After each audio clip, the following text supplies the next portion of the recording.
So I just finished watching Ahsoka because I love Star Wars, and evidently I like slow-moving train wrecks without a story. And here's the deal: I love Star Wars, and no franchise can survive this level of bad writing and storytelling. Now, I'll say this to anybody's face. I'll go into Disney. I'll say it to Kathleen Kennedy. I'll say it to Dave Filoni. I wrote on television. I wrote television shows. I've written movies. I just wrote my first novel. There's elements you need to a good story. This had none of them. This had none of them. And then for the people who are like, oh, this guy's just hating on Ahsoka, I enjoyed it. Don't worry, I got something for you. Oh, look! Anakin's in this episode. Anakin, you guys, he's here. He's here. What's he gonna do? Does it matter? Does it matter? Isn't it enough that you got a cameo? Okay, so shut up and go buy a toy. Here's the deal. Big picture. Here's my big note over Ahsoka. And this is the question you can ask yourself. What happens if Ahsoka, in the very first episode, just doesn't go? She's just like, you know what? I don't want to go. Nothing changes. Nothing changes. She is not compelled. She doesn't have to do anything. She's like, I think Thrawn might be back. We might want to look into that. If she doesn't go, nothing changes. There's no impending doom. There's no tension. Think about it. In Star Wars, Luke, holy crap. They got this planet-killing machine coming. The most terrifying villain in the history of cinema is coming to get you because you have the plans. You're a Jedi. You have to run for your life. You can't go home. They've already killed your aunt and uncle. Run! Same thing with Lord of the Rings. Uh-oh, Frodo, you have this ring. Everybody's out to get you. Your only hope is to run. Run right now. There's tension. There's something to escape. Ahsoka just kind of stands around with her arms folded. You know what? Thrawn might be back. We should probably check that out. Yeah, there's a chance. Gotta find a map. Gotta find a map. But don't worry, if something happens to the map, I'll just hide in the mouth of a whale, space whale, and fly over there. What are you doing?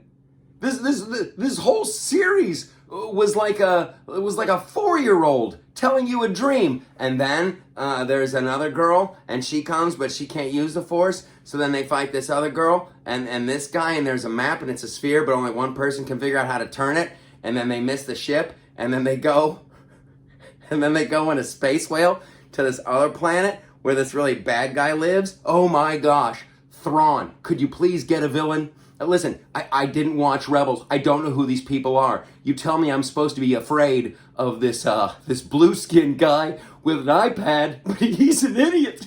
He's an idiot. He's got 3 witches that help him out, and all they have to do is like, ooga booga ooga. They say something, and these 3 balls will just like levitate and trap a Jedi. I saw it with my own 2 eyes. They're like, there's a Jedi, ooga booga, and these 3 balls come, shoot out lasers, and trap the girl, and then they take her down to a prison. The supervillain in this one, Thrawn, the blue-skinned guy with an iPad, he can't figure out to do that with Ezra. See, there's a guy. Again, I don't know who this Ezra person is. They gotta find him. He lives 2 hills over.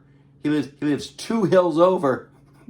And the brainiac blue skin guy with an iPad can't put it together. You know what? I could probably get my witch ladies to say the Ooga Booga song and get the 3 balls and just wrap them up and bring them back. That never occurs to him. Oh, and he just parks his Star Destroyer over their little temple. He's like, resources are scarce. So he just parks.